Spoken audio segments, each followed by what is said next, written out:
Imagine the grandeur of Denmark's ancient palaces. The echo of footsteps against marble floors. The polished crowns of history glittering under chandeliers. This is where the world expected tradition. Quiet dignity. Predictable royal elegance. But then, everything changed. A single sight stole the attention of the world. The Spanish royal family arriving as an entourage, their presence not merely ceremonial, but strikingly personal. And at the heart of it all, Princess Leonor. Not a distant figure. Not just a future queen of Spain. But a young woman walking into Denmark with an air of destiny, as though her story had just collided with the crown of another nation. You see, many thought Prince Christian's crowning would be a moment strictly Danish. A celebration contained within the borders of his kingdom. But the moment Leonor stepped into the palace, standing beside her parents, Queen Letizia and King Felipe, everything transformed. It wasn't just Denmark's moment anymore. It became Europe's moment. A meeting of two thrones. And, perhaps, two hearts. Why would the Spanish royals, so careful with appearances, choose to travel as a family for this crowning? Why did Leonor's presence carry such weight? The answer lies deeper than formality.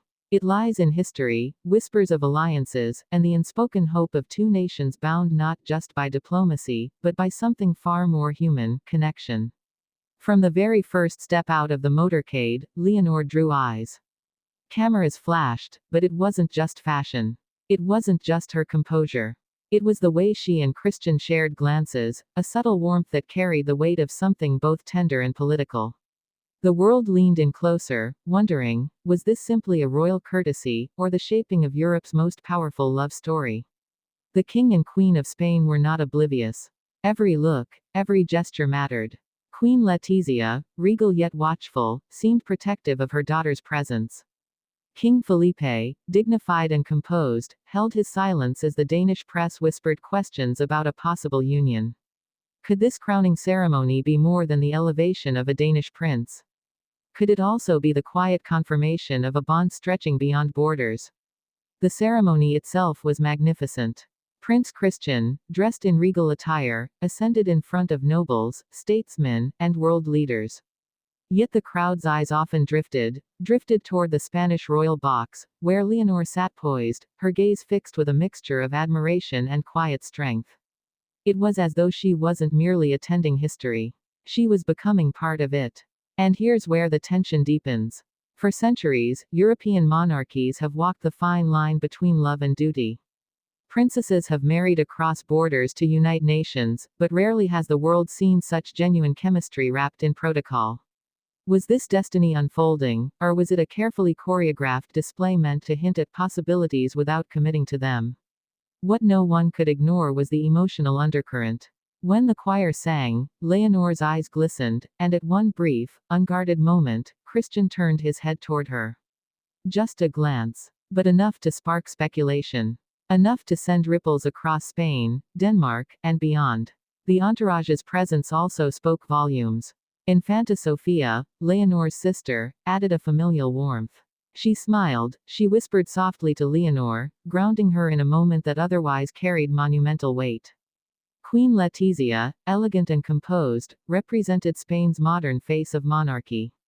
And King Felipe, his presence was not just paternal but strategic, a reminder that the Spanish crown stood firmly behind its heir, guiding her through a world that watched her every move.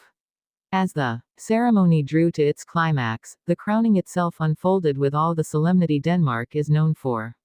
The crown touched Christian's head, a symbol of tradition stretching back centuries. Applause filled the hall, cheers erupted outside, and bells rang across Copenhagen.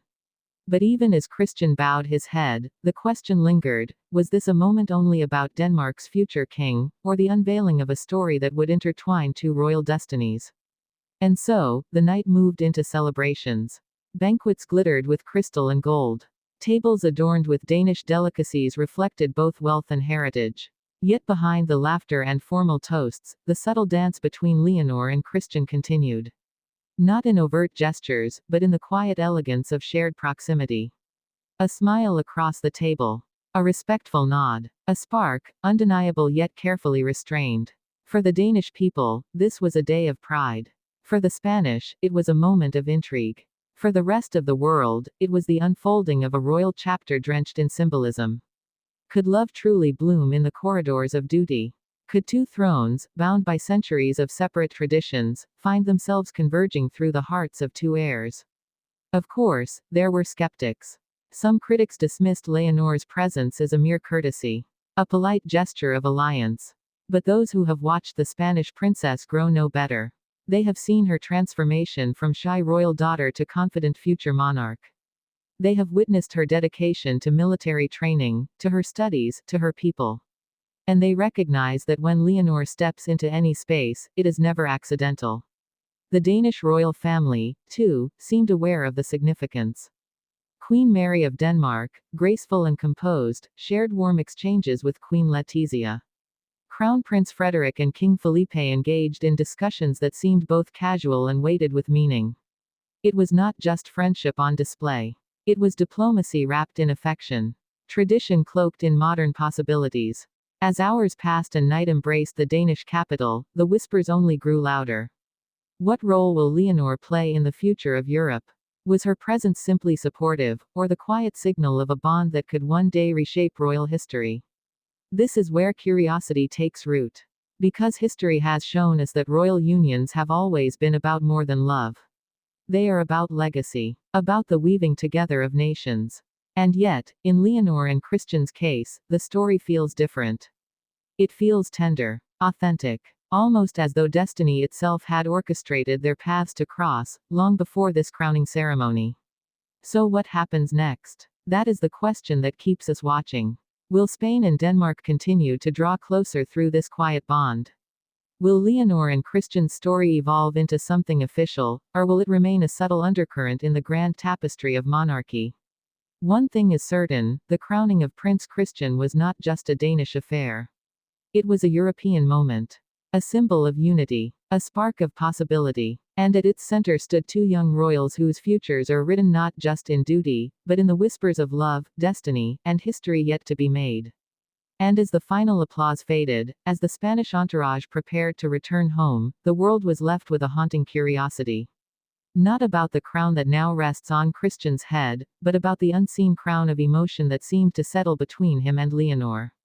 Because sometimes, the most powerful ceremonies are not only about who wears the crown. They are about who shares the moment.